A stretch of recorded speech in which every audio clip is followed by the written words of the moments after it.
Assalamualaikum warahmatullahi wabarakatuh.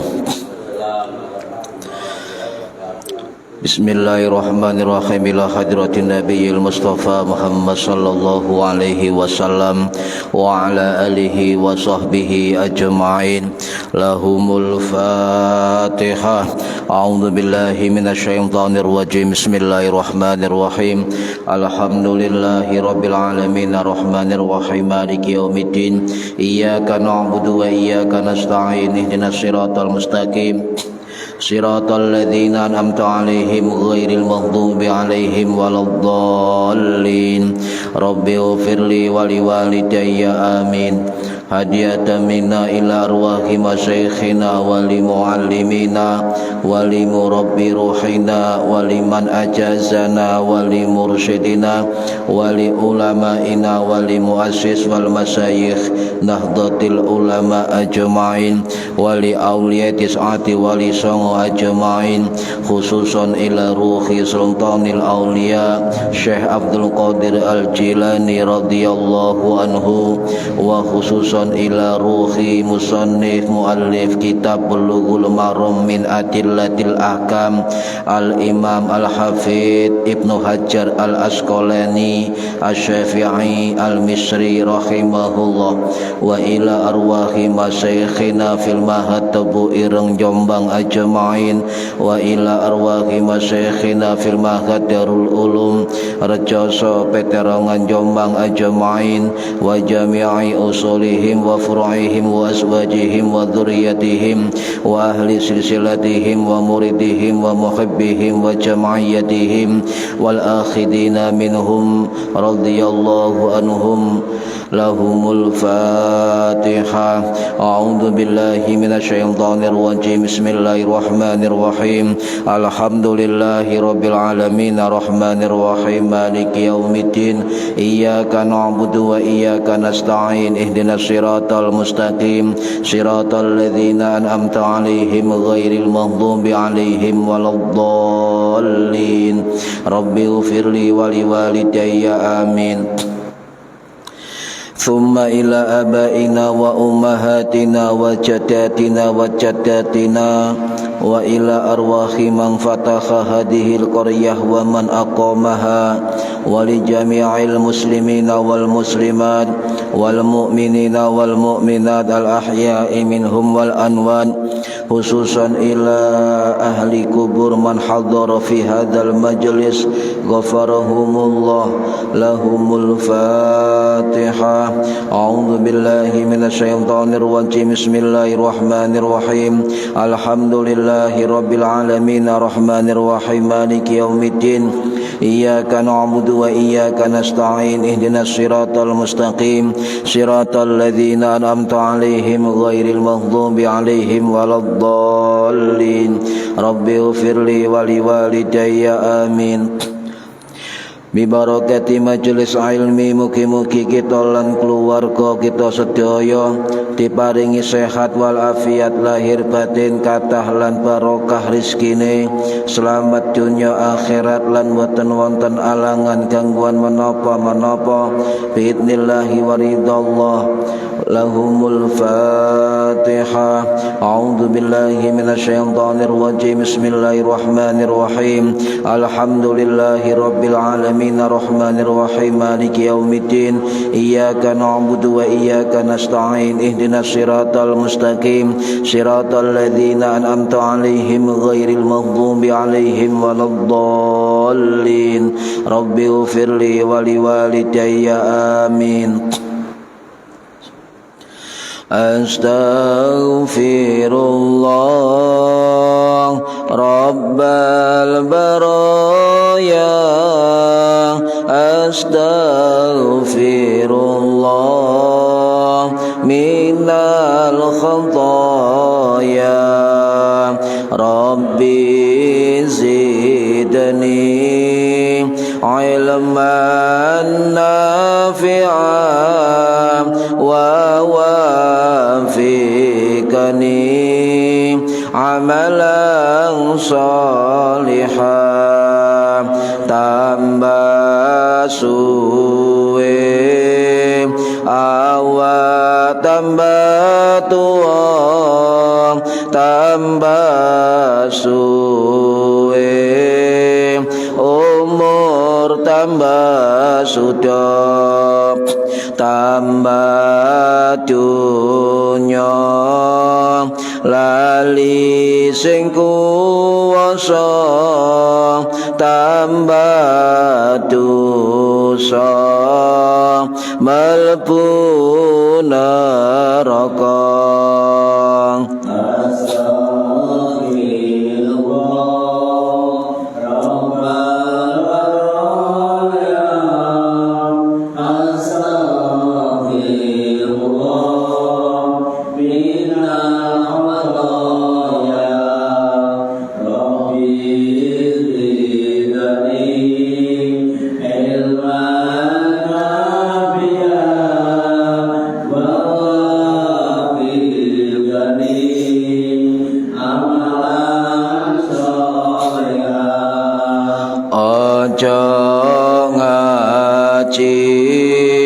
Semaya tua durung karuan umurmu dawa.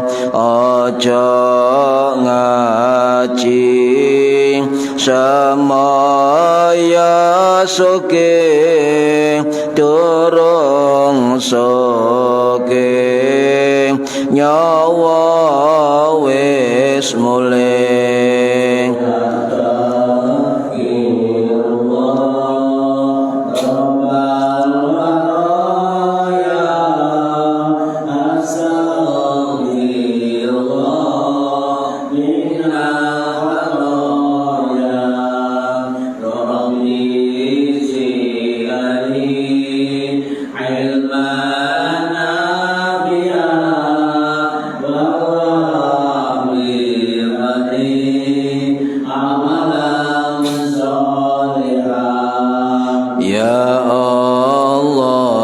Gusti kula nyuwun pinaringan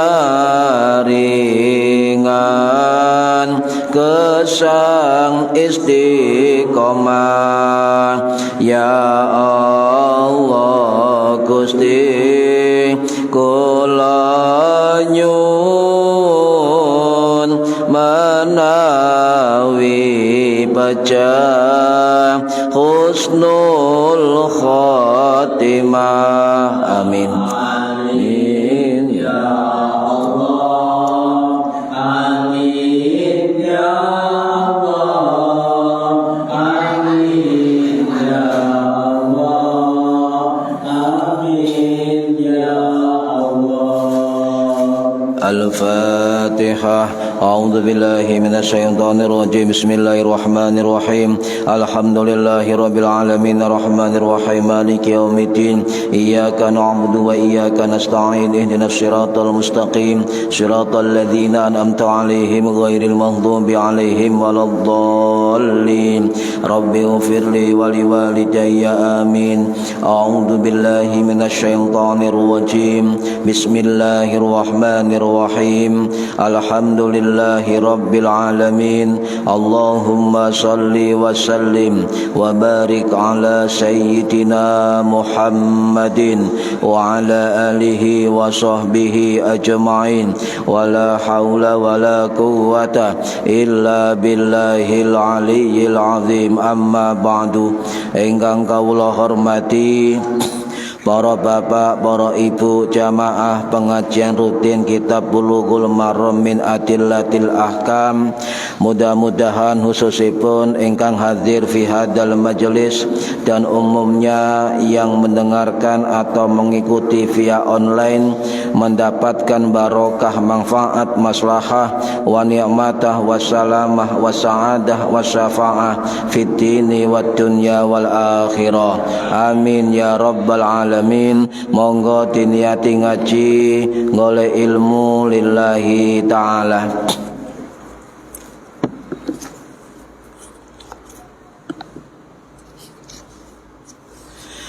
Para bapak ibu ingkang hormati, hadis yang ke 156 halaman 47. Bismillahirrahmanirrahim.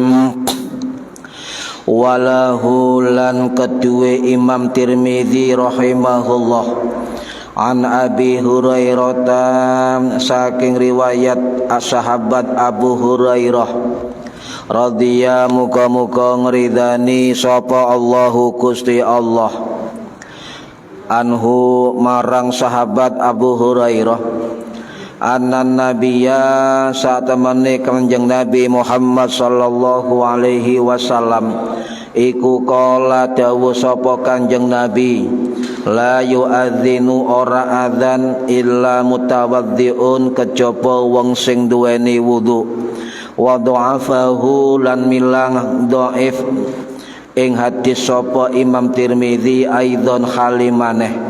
Hadis yang ke-157 walahu lan kedua Imam Tirmidzi rahimahullah an Ziyad bin al-Harithi saking riwayat hadis sahabat Ziyad bin Haris As-Sudai radhiyallahu muga-muga ngridani sapa Allah Gusti Allah anhu marang sahabat Ziyad bin al-Haris. Qala ngendika sapa sahabat Ziyad bin al-Harits, qala ngendika sapa Kanjeng Nabi Rasulullah sallallahu alaihi wasallam, wa man lan sapane wong adzana adzan sapa man fahuwa mongko utawi man iku yukimu kang iqamah nggih. Wa dha'afahu lan milang dhaif sapa Imam Tirmidzi ing hadis aidon halimaneh.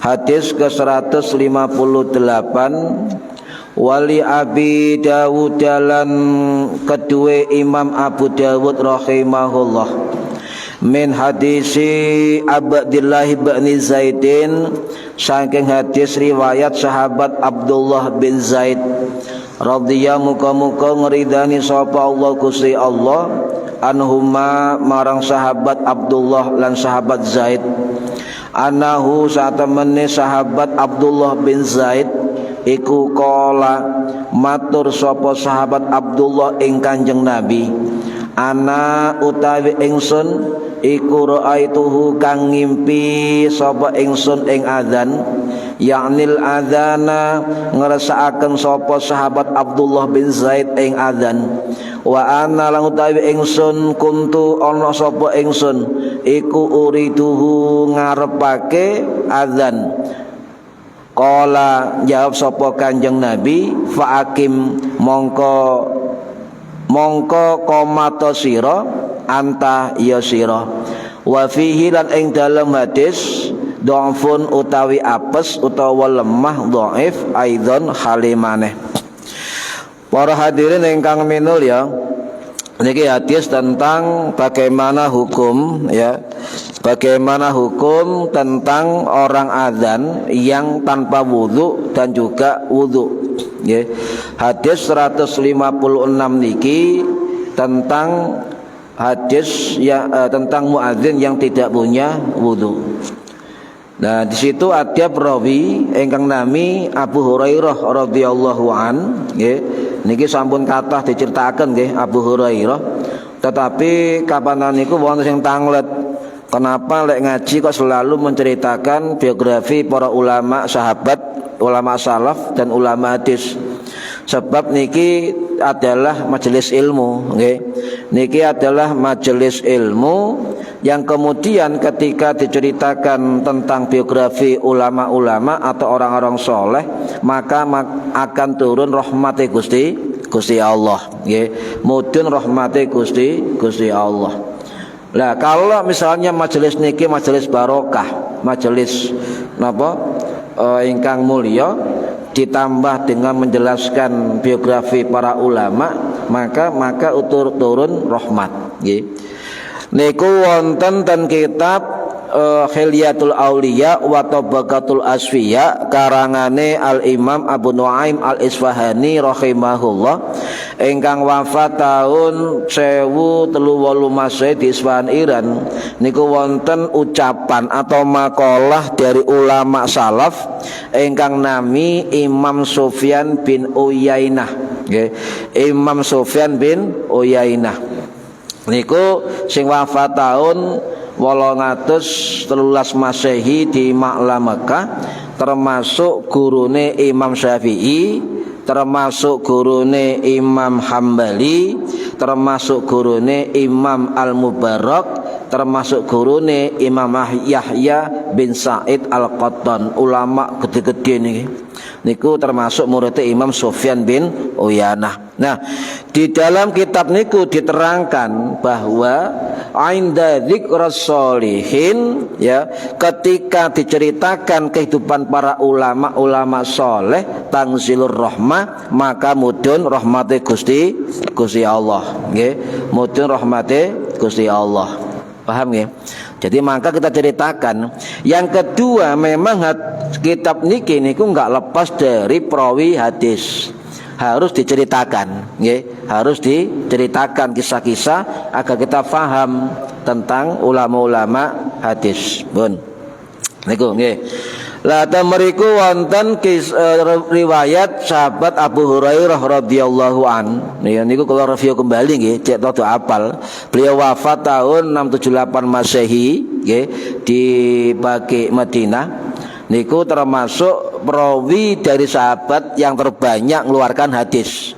Sebanyak 5.347 hadis.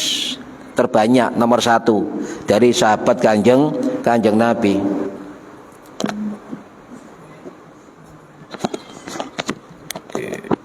Nganggo lambe. Bongge. Jadi beliau perawi sahabat yang terbanyak. Kemudian yang kedua, ya, beliau punya banyak keistimewaan, Bu. Abu Hurairah niki enggak ada keistimewaan. Contoh, ya, beliau bisa baca, bisa tulis. Di zaman Nabi niku wong iso maca, iso nulis niku sekedhik. Ya. Sekedhik, enggak semua. Yang kedua, Abu Hurairah niki enggak ada otak yang cerdas. Kenapa? Sebab beliau ketika menghafal hadis tidak perlu ditulis, cukup mendengar langsung apal. Saged nggih. Ini memang luar biasa sahabat Abu Hurairah niki, makanya terbanyak hadisnya nggih. Makanya hadisnya terbanyak nggih. Kita lucu. Iki mboten asli niki.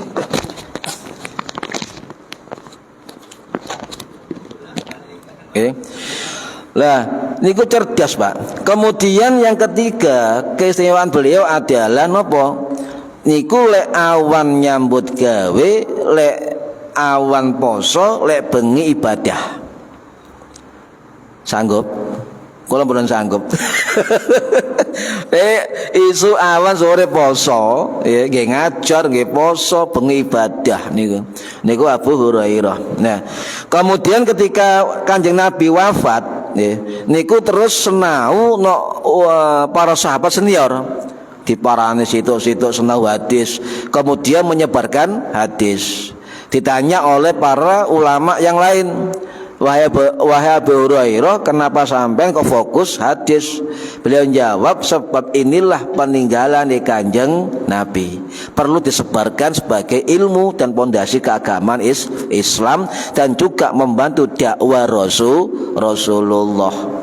Termasuk terus guru kita nggih Ki Asad Umar rahimahullah Jombang niku dawuh, termasuk ngaji-ngaji ngeten niki termasuk napa majelis dakwah ingkang bantu agama dan dakwah Rasulullah niki.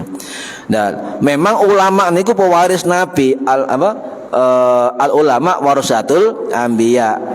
Iku pewarisnya. Apa sing diwarisi? Bentuke ilmu. Bentuke ilmu. Niku sing penting. Lah kemudian pernah Abu Hurairah niki ten pasar rame.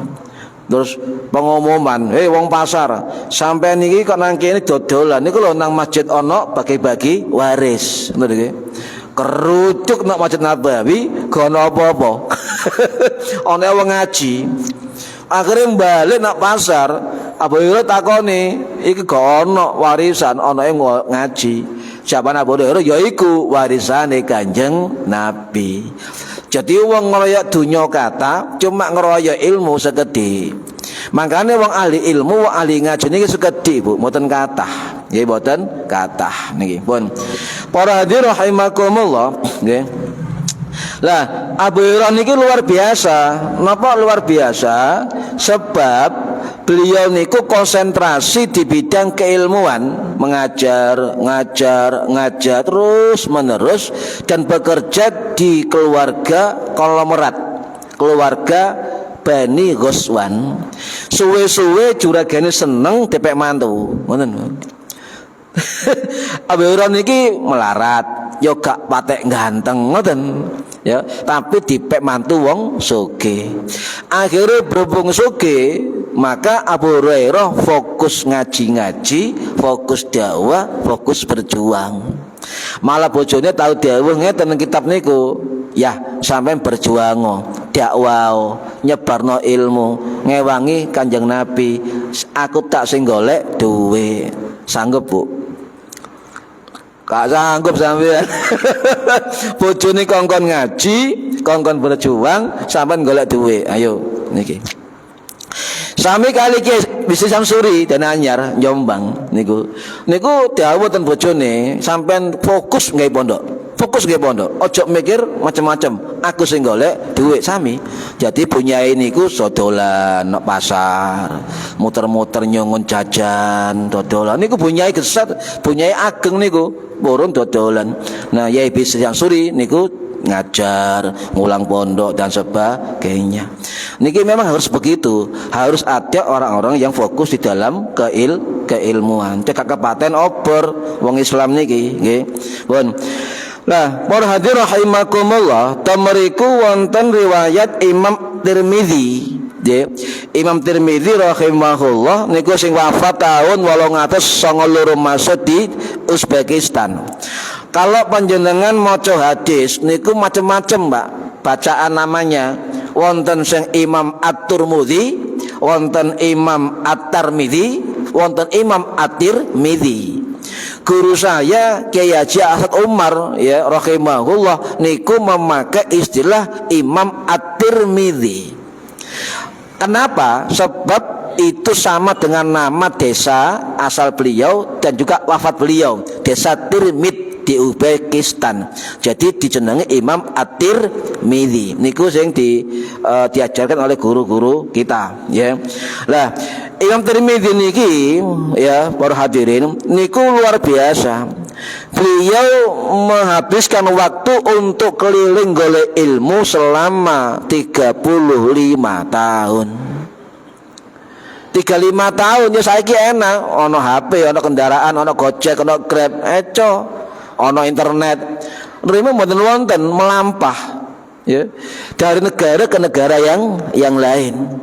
Beliau ke Iran, beliau ke Irak, ke Basra, ke Kufah, Damaskus, Mekah, Madinah, Suriah, Palestina, yang lainnya, Kufah, Baghdad, keliling Pak, jalan kaki. Ya, niku luar biasa orang dulu itu. Ya lek dalane koyo Jawa ke wit-witan, nang kono gurun pasir, panas tandus ya. Saya enggak percaya ngeten, kalau coba hitung nggih. Perjalanan saking Uzbekistan ya, asal mula dari Imam Tirmidzi niku belajar ten Iran. Cara melaku masih numpak unta niku lho, jarake 1800 km. Kemudian dari Iran beliau pindah ke Basrah. Iran Basrah ini jarake 970 kilo. Dari Basrah beliau pindah ke Kufah, jarake 500 kilo. Dari Kufah beliau golek ilmu lagi di Baghdad. Ya jarake pinten 170 kilo, rada cidik nggih, satu negara. Dari Baghdad kemudian golek ilmu nang Mekah, ya. Itu jaraknya 1950 kilo. Bayangno saya. Melampah niku, numpak unta ya gremet-gremet ngoten. Lah dari Mekah kemudian ke Madinah jaraknya sekitar 500 sampai 600 kilo. Dan dari Madinah ke Suriah 1750 kilo. Dari Suriah ke Mesir 1350 kilo. Baru pulang ke Uzbekistan, dari Mesir ke Uzbekistan jaraknya 4.500 kilo. Coba sama hitung pirang ewu kilo niku beliau belajar golek hadis. Awak dhewe enak wis karek maca, nggih, karek maca, karek mentelaah, karek ngelmoni, ngono kok cek angele niku luar biasa. Dan beliau berguru banyak ribuan ulama. Termasuk beliau ke Uzbekistan itu belajar kepada Imam Bukhari rahimahullah sing wafat tahun 870 Masehi. Kemudian belajar kepada Imam Muslim rahimahullah di Iran. Niku sing wafat tahun 875 Masehi di Nesebur Iran. Kemudian belajar malih ke Imam Abu Dawud rahimahullah sing wafat tahun 889 Masehi di Basrah. Pindah maneh. Kemudian belajar lagi ke ulama lain, Imam Ishaq bin Rahawai. Ya, Ishaq bin Rahawai di Nesebur Iran. Niku sing wafat tahun 853 Masehi. Nah, Imam Ishaq Rahawai ini ternyata adalah Amirul Mukminin fil hadis, pemimpin ulama hadis. Dan juga beliau Imam Ishaq niki termasuk murid Imam Syafi'i rahimahullah. Berarti Imam Tirmidzi itu cucu murid dari Imam Syafi'i. Cucu murid Imam Syafi'i. Lah kemudian ngalih-malih ten Imam Ad-Darimi. Ya, dari terus keliling. Darimi sing wafat tahun 809 Masehi ya di Uzbekistan. Niku termasuk ulama mazhab Syafi'i. Nggih. Dan Imam Ad-Darimi niki juga merupakan gurune nggih Abu Dawud, Muslim, muter. Kemudian beliau juga berguru ke Imam Abu Zur'ah Ar-Razi Asy-Syafi'i rahimahullah sing wafat tahun 878 Masehi di Iran. Ya, pokoke muter gak karuan ya. Lah Imam Abu Zur'ah niki murid Imam Hambali. Berarti Imam Tirmidzi ya cucu murid Imam Syafi'i, ya cucu murid Imam Hambali. Paham ya? Jadi sanad kita sangat jelas, Pak, tidak main-main ya. Nah, yang paling fenomenal ya, Imam Tirmidzi ini yang mempelopori ngarang kitab hadis sak fekene. Ya. Hadis sak fekene, ya niku. Lah sebelumnya ndak, cuma hadis.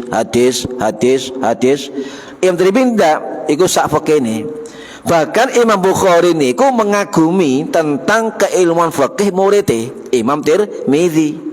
Bahkan Imam Bukhari niku menurut kitab sering ngejak diskusi Imam Tirmidzi tentang fikih. Bahkan beliau mengatakan, ya Imam Bukhari, aku luweh memahami fikih dari muridku Imam Tirmidzi. Imam Tirmidzi mengatakan, saya faham hadis dari guruku Imam Bukhari. Loh, padha menghormati, Pak, antara guru dan murid. Ngoten. Dia enggak ada kemudian merasa mulia, merasa gede ilmunya, merasa tinggi derajatnya, meremehkan murid. Tidak. Sama dengan Mbah Hasyim Asy'ari. Kiai Haji Hasyim Asy'ari pendiri NU itu mondok di Mbah Khalil Bangkalan. Satu perguruan dengan Kiai Wahab Hasbullah, Bisri Sansuri, nggih, satu ingkat, ya pas buntet. Lah ketika Mbah Hasyim nggih pondok dhewe, mereka juga nyantri ke Mbah Hasyim Asy'ari. Seperti itu orang dulu niku. Ya, tidak kemudian wah sak perguruan ngeremehkan, ndak. Mereka saling mengambil keberkahan ilmu. Ndak sampai situ, Pak. Imam Tirmidzi niki kemudian ke Irak belajar fikih Syafi'i. Nggih, niku belajar fikih tentang qaul qadim. Jadi gini, Imam Syafi'i niku ketika hidup di Baghdad mengeluarkan fatwa namanya qaul qadim, fatwa lama. Dan beliau belajar fikih qaul qadimnya Imam Syafi'i. Kesinten ke Imam Abdul Hasan Az-Za'farani rahimahullah, dia sing wafat tahun 873 Masehi di Baghdad, murid langsung dari Imam Syafi'i. Akhirnya mari nguasai qaul qadim Syafi'i, pindah ke Mesir. Caranya itu bau. Caranya 1.200 kilo pindah. Belajar fikih Syafi'i qaul jadid, pendapat baru Syafi'i di Mesir. Kepada siapa? Kepada Imam Ar-Rabi' bin Sulaiman Al-Muradi Al-Misri rahimahullah, sing wafat tahun 887 Masehi, murid langsung Imam Syafi'i. Ngoten rumiyin ulama rumiyin. Nggih. Kita tinggal maem saja, tinggal makan. Sing blonjo wong biyen ngoten cara ngono nggih. Karek mangan yo angele wong niki. Niku, karek mangan tok yo angele. Cara biyen sampean kali kula urip biyen, gelem enggak melaku. Ya, 1.400 kilo, 4.000 kilo. Nah, ndak mungkin, ya, ndak mungkin. Anggur turu nggih. Nah, para hadirin rahimakumullah, jadi Imam Tirmidzi niki termasuk ahli hadis, termasuk juga beliau ahli fikih. Bahkan beliau tidak hanya belajar fikih Syafi'i, beliau juga ingin menguasai fikih 4 mazhab. Oh, kuasai, Pak. Fikih 4 mazhab, belajar kepada Imam Mushab Az-Zuhri Al-Maliki rahimahullah, murid langsung dari Imam Maliki. Jadi beliau cucu murid Imam Syafi'i, cucu murid Imam Hambali, cucu murid Imam Maliki, lengkap. Jadi menguasai banyak keilmuan. Nah, karena banyaknya ilmu yang dikuasai, sebelumnya hadis niku cuma 2, Pak. Hadis sahih, hadis dhaif. Niku mawon. Nggih. Lah setelah muncul Imam Tirmidzi, beliau membuat istilah baru, ada hadis hasan. Antara hadis sahih, hadis dhaif. Niku inisiatif Imam Tirmidzi. Berarti status hadis sahih, hasan, dhaif, ngono nggih, niku ijtihad ulama hadis zaman Nabi tidak ada. Berarti hadis sahih, hadis status istilah niku bid'ah. Hadis sahih zaman Nabi gak ono sahih. Ya, hadis hasan ndak ono zaman Nabi, itu adalah inisiatif Imam At-Tirmidzi. Berarti apa? Perkara baru, bid'ah. Niki perlu diketahui ya. Zaman Bukhari sahihnya ndak ada istilah hasan. Imam Muslim dalam sahihnya tidak ada istilah hasan. Baru ono Imam Tirmidzi muncul istilah hadis hasan, antara hadis sahih dan hadis dhaif, tengah-tengah. Akhirnya banyak muncul hasan li ghairihi, hasan li dzatihi, dhaif banyak, dhaif munkar, dhaif jiddan, macam-macam. Inilah inisiatif para ulama dahulu. Umpama kalau panjenengan gak ono istilah hadis hasan, dhaif, sahih, bingung sampean kan? Endi hadis sing bener-bener saking Kanjeng Nabi, endi hadis sing palsu kan? Ngoten. Niku ya barokah dari para ulama dahulu, ngoten. Ya, ini adalah sedikit biografi dari Imam At-Tirmidzi rahimahullah. Yang jelas beliau mazhabnya Syafi'i, akidahnya Asy'ari, berarti beliau Ahlus Sunnah wal Jamaah. Jadi 6 ulama hadis besar itu semua Ahlus Sunnah wal Jamaah. Tidak ada yang salafi. Salaf itu muncul tahun 1900 Masehi. Ya, paham nggih? Cegah dibujui wong ngoten, Pak. Pun masuk hadis. Hadis 156 nggih. La yu'adzinu illa mutawaddzi'un, tidak boleh azan kecuali wong sing duwe wudu. Tidak boleh azan kecuali orang yang punya wudu. Di situ ada dikatakan hadis ini dhaif oleh Imam Tirmidzi. Pertanyaannya, kenapa hadis yang dipandang dhaif kok dicatat di kitab Bulughul Maram? Kan ngoten. Sehingga kelompok sebelah niku kadang salah paham. Oh, deloken Bulughul Maram hadis dhaif dicatat sik. Kita perlu jabarkan biar kita salah paham, nggih. Kenapa Imam Tirmidzi mengatakan wa dha'afahu, ya? Itu hadis dhaif, ya. Hajar Asqalani juga mengatakan hadis dhaif. Tetapi ya hadis bagi ulama walaupun dhaif itu dilakukan oleh ulama dahulu. Contoh, Imam Nawawi sendiri ngeten di dalam kitab Al-Majmu' itu mengatakan hadis niki hadis bermasalah, ngoten. Hadis bermasalah. Sebab ono sanad rawi di atas Imam Tirmidzi nggih sing namine Imam Zuhri itu ndak pernah ketemu dengan Abu Hurairah. Ya, contoh misalnya si A gak tahu ketemu Pak Marzuki, ngoten. Tiba-tiba ngomong Pak Marzuki berkata dipandang oleh hadis bermasalah, ya. Niki kata Imam Nawawi itu hadis yang dhaif. Ya, ini kaul yang sahih di kalangan ulama hadis. Jadi menurut Imam Nawawi tidak bisa dijadikan hujjah hukum. Ya, maka dikatakan oleh beliau muadzin, tukang azan walaupun tanpa wudu sah. Kata Imam Nawawi dari mazhab Syafi'i sah. Sing misalnya sing azan hadas ya, kande wudu. Ya, kemudian junub kande wudu azan, maka menurut Imam Nawawi sah, tetapi hukumnya makruh. Hukumnya makruh. Sah tapi makruh. Enggak perlu diulangi. Iku lho, Pak Sukesno azan kok kande wudu mari ngentut misalnya. Ya, tetap sah tapi makruh. Ndak usah diulangi. Nggih. Lah terkait niki para hadirin niku wonten 3 pendapat, nggih. Wonten 3 pendapat. Siji, pendapat yang mengatakan bahwa sah. Muadzin yang tidak punya wudu hukumnya sah. Niki jumhur ulama, termasuk pendapat Imam Hanafi, pendapat Imam Syafi'i, pendapat Imam Hambali. Pun cekap niki 3 mazhab. Ditambah ulama yang lain termasuk Imam Hasan Al-Basri, Imam Qatadah bin Da'amah As-Sadusi, pendapat Imam Abu Thawr Al-Kalbi Al-Baghdadi, pendapat Imam Muhammad bin Sulaiman, pendapat Imam Ibnul Munzir As-Syafi'i, sing wafat tahun 930 Masehi dan lain-lain. Niku jumhur mengatakan muadzin yang tidak punya wudu tetap sah azannya. Paham nggih? Dan suci di dalam muadzin itu bukan syarat sah, bukan syarat sah. Kemudian pendapat nomor kali tidak sah. Muadzin yang tidak punya wudu atau berhadas tidak sah kalau azan.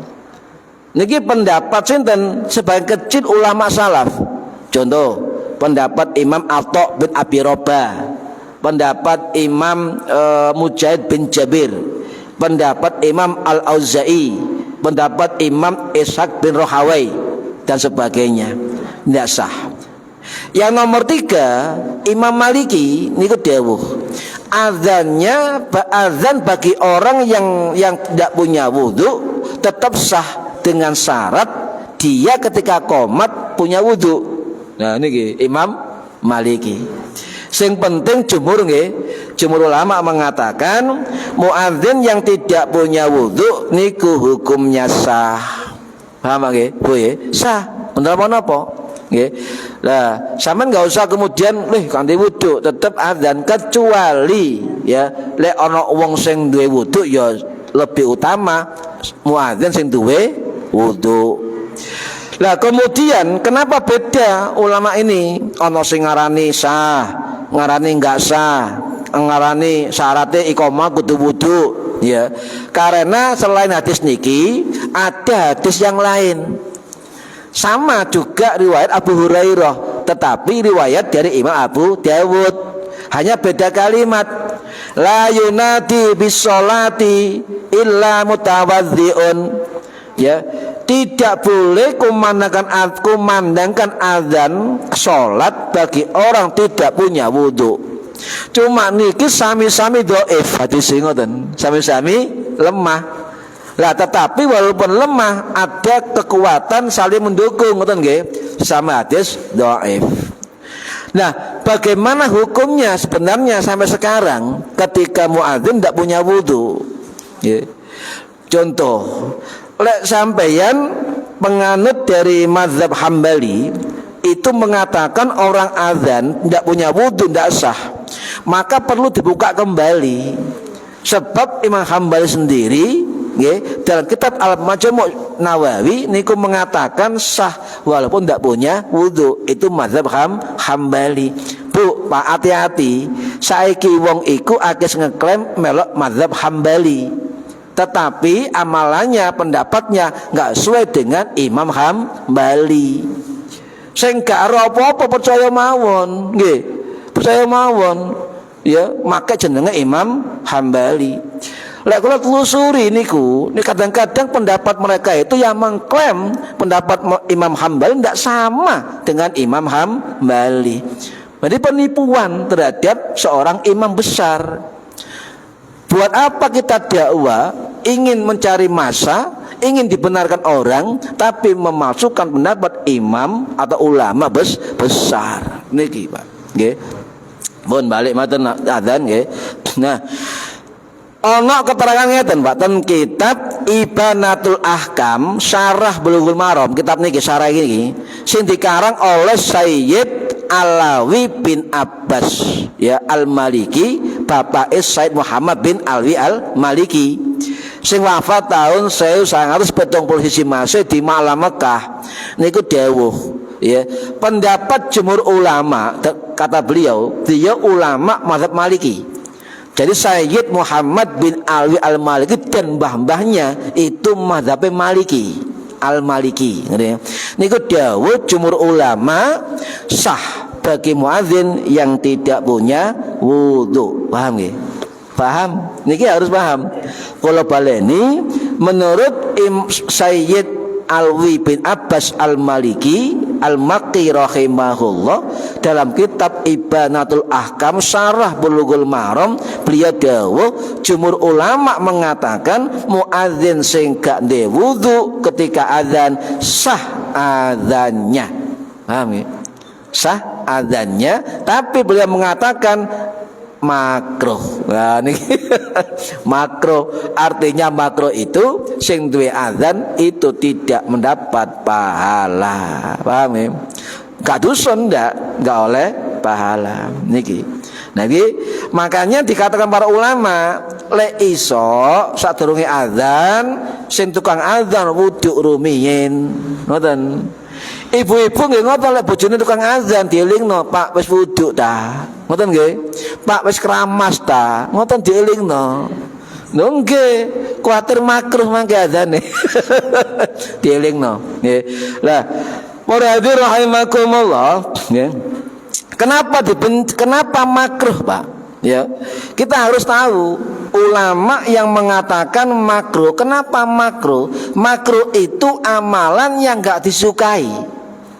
Makruh itu amalan yang hampir dibenci. Makruh. Kenapa makruh? Sebab wonten hadis Kanjeng Nabi, sebagian ulama niku ngeten. Azan itu mengandung kalimat-kalimat zikir, nggih. La ilaha illallah, Allahu akbar. Betul nggih? Kalimat zikir. Maka Kanjeng Nabi dawuh riwayat Imam Abu Dawud, riwayat Imam Ahmad bin Hambal dan sebagainya dawuh. Ini kurihtu, saat temane aku benci, enggak seneng, kata Kanjeng Nabi. Apa? An azkurallaha azza wa jalla illa ala tuhrin, ketika mengingat Allah atau zikir dumateng Gusti Allah illa ala tuhrin, tidak punya wudu, tidak bersuci. Makan sama zikiran, ya, melok manakib, melok haul, melok napa? Istighosah niku kedah wudu niki dianjurkan sebab Nabi piyambak niku enggak seneng wong sing zikiran gak duwe wudu. Paham nggih? Ini kurih tuh. Ini sak temene ingsun ngoten, enggak seneng wong lek zikiran gak duwe wudu. Ya. Makanya ditegaskan oleh Imam Hajar Al-Asqalani pengarang kitab niki dalam kitab yang lain, kitab Fathul Bari Syarah Sahih Bukhari, beliau mengatakan azan itu memang panggilan sholat, masuk waktu sholat, tetapi di dalam kalimat azan mengandung zikir, termasuk la ilaha illallah, termasuk kalimat Allahu Akbar. Maka kata beliau dianjurkan sekali, kuat anjurannya, sebelum azan itu wudu terlebih dahulu. Ya niki wudu terlebih dahulu. Contoh anak muadzin, Allahu akbar, Allahu akbar, hayya 'alas shalah. Saking bantere swara nang ngeden kepentut taut. Terus pun dilanjutkan, jangan berhenti. Ya, tetap lanjutkan. Ya makruh, sah, ngoten nggih. Taut. Berarti suara ndukur, suara ngisor balapan. Saking ngedene. Lanjut mawon, nggih, lanjut mawon. Pun niku lek tengah-tengah batal, nggih. Dados pun di Imam Syafi'i sama, Pak. Imam Syafi'i niku tidak suka, enggak seneng wong azan niku ganti wudu. Imam Syafi'i piyambak niku.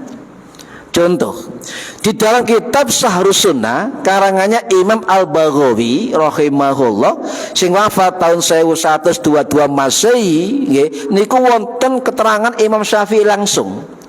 Ya, wa ana lil adzani junuban akrahu minni lil adzani muhdisan.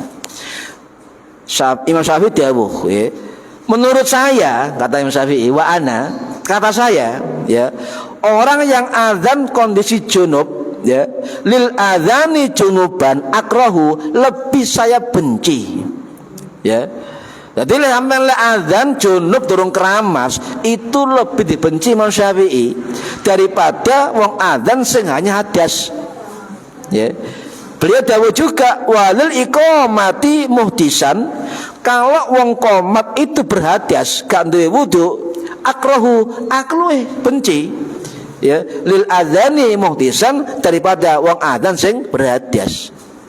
Niku dari Imam Syafi'i. Makanya para ulama menganjurkan sebelum azan kita wudhu terlebih dahulu, ya, supaya dapat pahala dan kesunahan. Dan juga wudhu niku adab orang yang adan. Mosok sampean nyeluk-nyeluk wong salat, nyeluk Gusti Allah gak duwe wudhu, berarti gak duwe adab. Ngoten, Pak. Ya, niku terus para ulama yang jumhur. Ya. Lah, azan niki nyun sewu, Pak. Walaupun sepele, niku punya keutamaan yang luar biasa. Contoh nggih, sahabat Bilal bin Rabah. Sahabat Bilal bin Rabah al-Habashi radhiyallahu an sing wafat tahun 60 Masehi di Damaskus, niku luar biasa. Salah satu amalan beliau yang mudawam, yang terus menerus tidak pernah jeda adalah dawamul wudhu. Beliau selalu wudhu, ya, beliau selalu wudhu.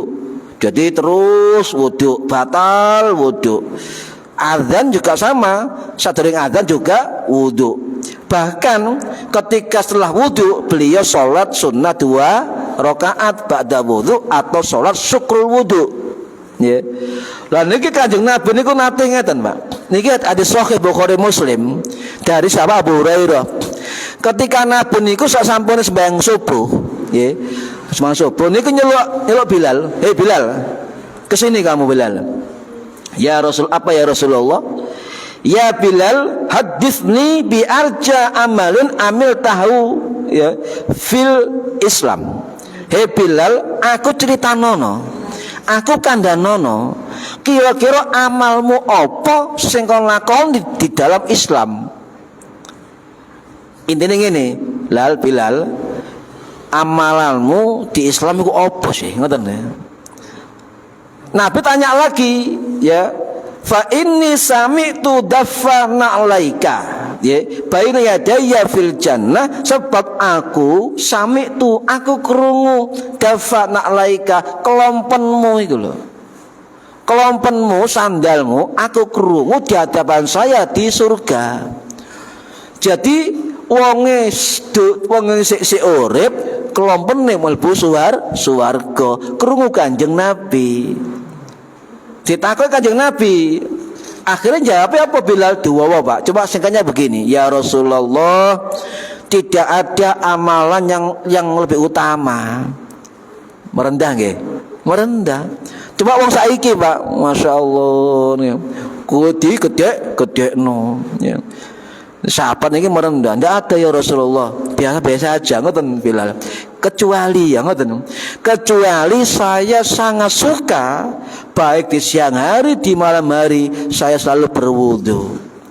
Dan amalan yang saya tetapkan untuk saya adalah sholat 2 rakaat setelah wudu.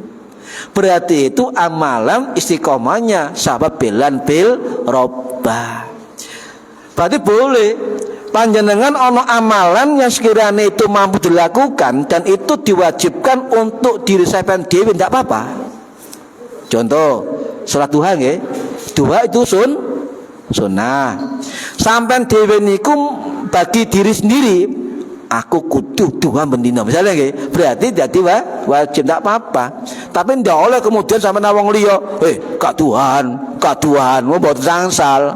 Niki tawadhunya Bilal bin Rabah. Ya, ini lah berarti apa? Kanjeng Nabi memang tidak pernah sholat ba'dal wudu. Paham nggih? Kanjeng Nabi tidak pernah sholat ba'dal wudu. Yang melakukan sahabat Bilal bin Rabah. Tetapi ulama mengatakan jumhur, walaupun Nabi enggak melakukan tetap sunnah Kanjeng Nabi, sebab Nabi tahu dan bertanya dan juga menyetujui dan membiarkan mendukung amalannya Bilal bin Rabah. Ini sunnah takririyah, paham nggih? Nabi membiarkan. Ini sunnah takririyah. Ya lek wong Wahabi Salafi ndak mau, Pak. Sunnah takririyah, sunnah fi'liyah. Pokoke lek gak dilakoni Nabi bid'ah. Lah niki perlu ditelusuri tentang konsep keilmuannya. Sebab para ulama salaf dulu tetap ya ada namanya napa niku wau konsep-konsep keilmuan ya tentang hadis takririyah, hadis qauliyah, hadis fi'liyah. Niki 3 hadis yang disepakati ulama fikih ya niki. Pun. Jadi intinya apa? Salat ba'dal wudu, salat syukrul wudu itu amalannya sahabat Bilal bin Rabah yang diketahui oleh Kanjeng Nabi, dan keutamaannya atau pahalanya ternyata kelompoknya Bilal sudah ada di surga. Ini hadis Bukhari Muslim, hadis sahih. Ngoten. Lek hadis sahih walaupun takririyah itu sudah merupakan sunnah Kanjeng Nabi. Niki Bu, iki kata-kata salah paham. Lho kok ngoten? Wonten ngeten. Imam Syafi'i piyambak selaku pendiri mazhab Syafi'i niku mengatakan salat syukrul wudu atau salat ba'dal wudu itu sunnah yang sangat dianjurkan. Imam Syafi'i ya. Ya lek ngarani sunah wudu ini bid'ah ya monggo, tapi gak usah ngelokno wong liya.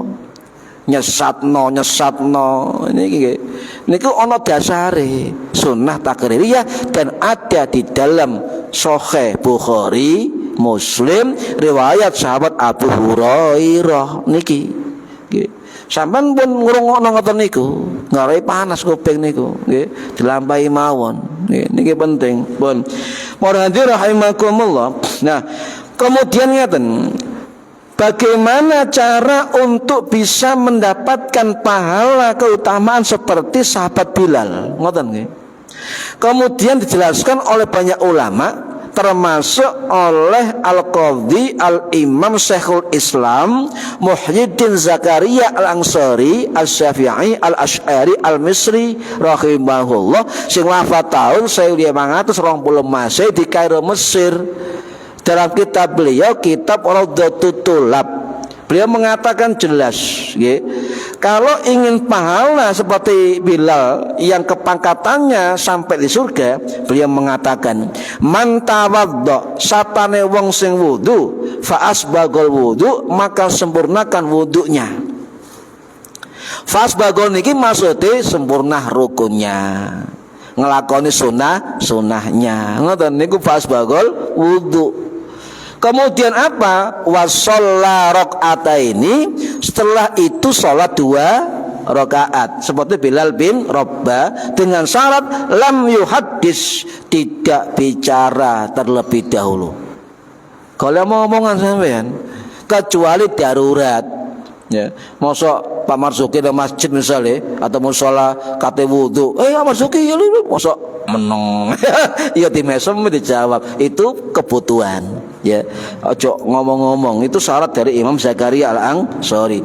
Apa yang terjadi jika 3 syarat ini kita lakukan, kata Imam Zakaria, ghafarallahu, maka dosa-dosa baginya ma taqaddama min dzambi, dosa sing biyen-biyen akan disepuro kali Gusti Allah. Sabenere Pak Bu, kata amalan yang berpotensi menghilangkan dosa-dosa kita. Kuata asline cuma gak ro ilmune, termasuk jenengan salat sempurna wudu, salat 2 rakaat, wis kate omong-omongan langsung salat, itu sampai punya potensi ghufirallahu ma taqaddama min dzambi, sampean di sepuro dosa sing biyen. Enak mboten? Lho kok angel padha ya aku ya. Niki nggih, pun. Paham nggih, Bu? Niku keutamaan dari apa tentang Bilal bin Rabah. Hadis 157. Wa man adzana fa huwa yuqim. Sapa sing wong adzan maka dia yang qomat. Nggih. Sapa sing adzan fa huwa yuqimu, maka dialah yang iqamah. Tetapi keterangannya dalam hadis wa dha'afahu, hadis ini dhaif oleh Imam Tirmidzi. Ya, Imam Tirmidzi. Loh kenapa kok dicatat lagi dalam kitab Bulughul Maram kok jelas dhaif? Ya. Sebab niki hadis dhaif tetapi banyak jalur. Ono jalur Imam Ahmad, ono jalur Imam Bukhari, ono jalur Imam Yahya bin Sa'id Al-Qattan dan lain-lain. Berarti hadis dhaif ini banyak dukungan, banyak penguat, bisa naik derajatnya menjadi hadis hasan. Ya, ini yang pertama. Yang kedua, Imam Tirmidzi itu jelas mengatakan wa dha'afahu aidan. Hadis ini juga dhaif. Tetapi beliau jelas mengatakan walaupun hadis ini dhaif, kita catat dalam kitab ini biar kita faham. Walaupun dhaif, tetapi ulama ahli ilmu itu melakukannya. Sing adzan ya sing qomat. Ngoten. Ini ada yang melakukan. Artinya zaman salaf dulu sudah ada yang mengerjakan walaupun dikatakan dhaif, kan? Kemudian dijelaskan panjang lebar dalam kitab Al-I'tibar, ya, fi nasikh wal mansukh minal athar, karangannya Imam Abu Bakar bin Musa Al-Hadzami Al-Hamadani rahimahullah. Niku dawuh, niku sing wafat tahun 1189 Masehi ten Iran, ya. Detail nih Pak, ya. Ini hadis dhaif, ya, kata beliau. Ya. Wa man adzana fahuwa yuqimu, sapa sing adzan maka dia yang qomat, kata beliau. Memang ini hadis dhaif. Beliau ya, hadis dhaif. Cuma para ulama itu kadang-kadang mengerjakan, ya, melakukan. Sapa sing adzan iku sing qomat. Di desa juga begitu kadang-kadang nggih. Juga terjadi nggih, Bu. Sapa sing adzan mau ayo qomat, ngono kan biasa kan? Sapa sing adzan ayo qomat, ngoten kan? Niku terjadi. Ternyata walaupun hadis dhaif banyak dilakukan para ulama terdahulu. Jadi hadis ini kata beliau, ya, tidak melarang, ya, keterangan beliau Imam Al-Azami tidak melarang orang adzan beda dengan yang qomat, tidak melarang. Atau sebaliknya, ya, orang qomat beda dengan yang adzan, atau juga sing adzan ya qomat, tidak apa-apa, tidak apa-apa. Sebab para ulama itu melakukan, sebagai ahli ilmu itu melakukan dan boleh dilakukan walau beda orang. Beliau mengatakan yang dimaksud bukan siapa yang adzan sapa sing qomat. Beliau mengatakan dalam kitab tadi Al-I'tibar, ya, imam-imam fikih niku beda pendapat siapa yang paling berhak ketika qomat, bukan beda orang. Maka para ulama mengatakan ada pendapat banyak. Cuma yang jumhur, yang mayoritas itu termasuk pendapat Imam Syafi'i, Imam Maliki, Imam Hanafi, ya, niku berpendapat napa? Tidak ada bedanya. Sing adzan si A, sing qomat si B, terserah. Ada nggih? Bebas, tak apa-apa. Tidak harus kemudian sing adzan harus sing qomat. Tidak. Ini jumhur ulama, jumhur ulama. Imam Syafi'i, Imam Maliki, Imam Hanafi. Jumhur. Kau saliane cukup tiga mazhab. Kemudian, ya, kemudian Imam Maliki niku dawuh ngeten, ya. Sebagian Maliki mengatakan lek adzane si A, iqamate sing si B makruh. Mazhab sinten? Maliki. Kula baleni jumhur ulama, Imam Hanafi, Imam Hambali, Imam Syafi'i niku mengatakan Imam Syafi'i, Maliki, Hanafi, mengatakan tidak apa-apa, ya, beda orang tidak apa-apa. Imam Maliki niku beda pendapat, ya makruh, ngoten. Pokoknya beda wong makruh. Apa alasannya makruh? Beliau mengatakan zaman Abu Mahdzura, tukang azan Nabi nang Mekah rumiyin, ndak boleh sing azan ya qomat, ngoten. Jadi beda pendapat, ya. Yang jelas ngeten, ya. Yang jelas jumhur ulama ndak apa-apa sing azan beda orang dengan yang iqamat, ndak apa-apa. Cuma Imam Syafi'i dawuh, Imam Syafi'i nggih, aku luwih seneng, Mboten melarang. Saya lebih senang dengan yang tukang azan sekaligus iqamah. Itu Imam Syafi'i. Aku senang, ngoten mawon, cuma enggak melarang. Tapi beliau mengatakan, "Pak apa-apa. Beda orang tidak apa-apa. Boleh berbeda," kata beliau. Kenapa boleh? Para ulama sebagian mengatakan ngeten, cepat azan iqamah beda. Lek ibadah azan itu masuk waktu sholat dan panggilan sholat, sedangkan iqamah tanda mau dimulai sholat, beda. Ya, di intinya ndak apa-apa, beda orang, jangan fanatik, ya, jangan fanatik. Cuma Imam Syafi'i Baleni mengatakan, aku seneng, ngoten Pak. Lek sing azan, ya sing qomat. Tapi lek beda orang itu tidak apa-apa, kecuali mazhab Maliki yang mengatakan makruh. Nggih, niki. Pun terakhir hadis 158. Nggih, ini sahabat Abdullah bin Zaid rahimahullah, nggih, annahu qala ana ra'aituhu ya'nil adzana wa ana kuntu uriduhu qala faqim anta. Jadi sahabat Abdullah bin Zaid niki ngimpi azan dan beliau kepingin azan. Ngoten Pak. Beliau kepingin azan, ya. Wa ana kuntu uriduhu. Aku sak temene kepingin azan, uridu kepingin azan. Nabi mengatakan fa'akim anta, awakmu sing qomat. Ya, awakmu sing qomat. Ternyata dalam syarah hadis sing azan niku sinten? Bilal bin Rabah. Niki, nggih. Niki hadis panjang, Pak. Jadi intinya bagaimana intinya, ya. Abdullah bin Zaid niki sahabat Nabi, tanglet Nabi. Nabi, aku ngimpi azan. Aku kepingin azan. Nabi jawabannya fa'akim, kon sing qomat.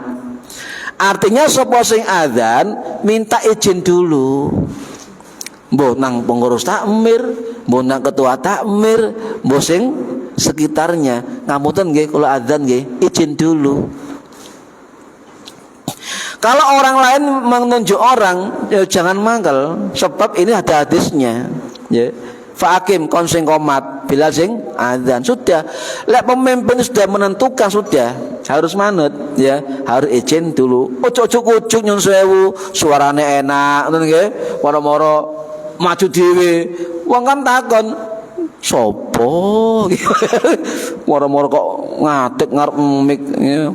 Akhirnya bertanya, jangan, itu tidak beradab. Izin dulu, Pak.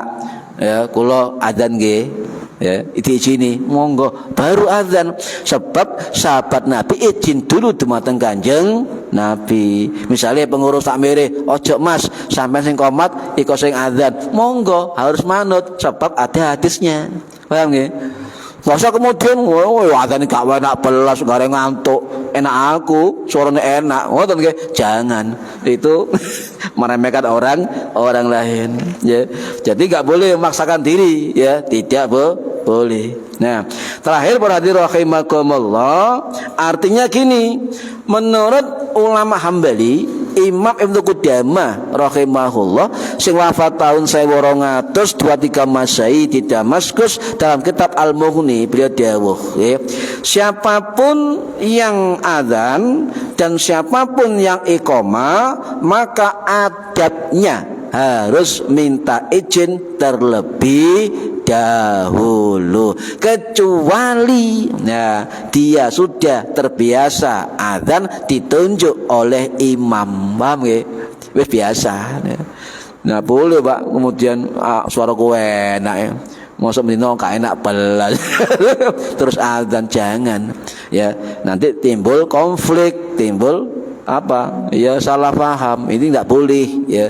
Makanya siapapun yang suaranya enak misalnya, atau sholawatan suaranya enak, ya, kemudian merasa enak ngarep dhewe dipimpin kabeh. Lah kalau gak enak, lho iku sholawatan kok dipimpin dhewe, lha iku perintah guru.